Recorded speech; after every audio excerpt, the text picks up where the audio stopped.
بلند پہاڑ کی چوٹی پر کھڑا ایک نوجوان جس کے چہرے پر عزم اور آنکھوں میں آگ تھی۔ اس کے سامنے پھیلا ہوا میدان جنگ اور دور تک کھڑی فوجیں ہوا اس کی چادر کو لہرا رہی تھی اور ہاتھ میں بلند تلوار سورج کی روشنی میں چمک رہی تھی۔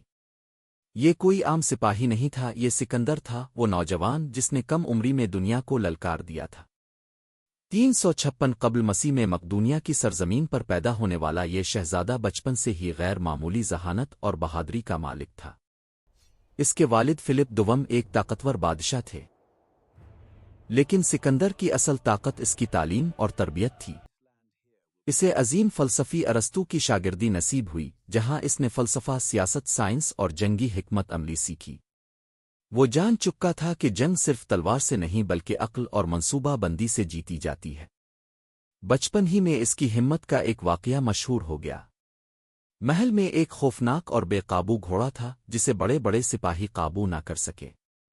سب پیچھے ہٹ گئے لیکن سکندر آگے بڑھا۔ اس نے گھوڑے کی آنکھوں میں دیکھا، اس کے خوف کو پہچانا اور اسے سکون دیا۔ چند ہی لمحوں میں وہی جنگلی گھوڑا اس کا وفادار ساتھی بن چکا تھا۔ یہی گھوڑا بعد میں اس کی کئی تاریخی جنگوں میں اس کے ساتھ رہا۔ صرف 20 سال کی عمر میں اس کے والد کا قتل ہو گیا اور سلطنت خطرے میں پڑ گئی۔ دشمنوں نے سوچا کہ ایک نوجوان شہزادہ اتنی بڑی سلطنت کو سنبھال نہیں پائے گا، مگر سکندر نے فوراً اقتدار سنبھالا، بغاوتیں ختم کیں اور اپنی فوج کو منظم کیا۔ اس کی آواز میں ایسا اعتماد تھا کہ سپاہیوں کے دلوں میں نیا جوش پیدا ہو گیا۔ پھر شروع ہوا فتوحات کا سفر۔ اس نے فارس کی عظیم سلطنت کا رخ کیا۔ دریائے گرینکس سے لے کر فیصلہ کن مارکوں تک ہر جنگ میں اس کی حکمت عملی دشمن پر بھاری پڑی۔ دان جنگ میں وہ پیچھے نہیں بلکہ سب سے آگے ہوتا تھا۔ اس کی تلوار صرف طاقت نہیں بلکہ حوصلے کی علامت بن چکی تھی۔ فارس کی شکست کے بعد اس نے مصر کا رخ کیا۔ وہاں کے لوگوں نے اسے نجات دہندہ سمجھا اور اس کا شاندار استقبال کیا۔ اس نے وہاں ایک عظیم شہر کی بنیاد رکھی جسے اسکندریہ کہا گیا، جو بعد میں علم اور تہذیب کا مرکز بنا۔ یونان سے لے کر مصر، ایران، افغانستان اور ہندوستان تک اس کی سلطنت پھیل چکی تھی۔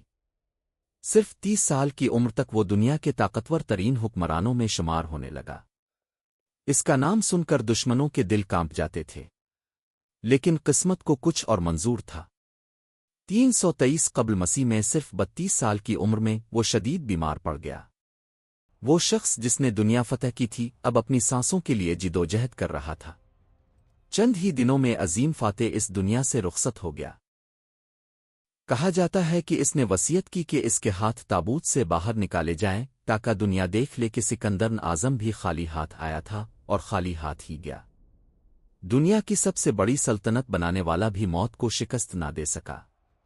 یہ کہانی ہمیں یاد دلاتی ہے کہ طاقت، دولت اور شہرت عارضی ہیں، لیکن انسان کا کردار اور اس کے اعمال ہی اصل ورثہ ہوتے ہیں۔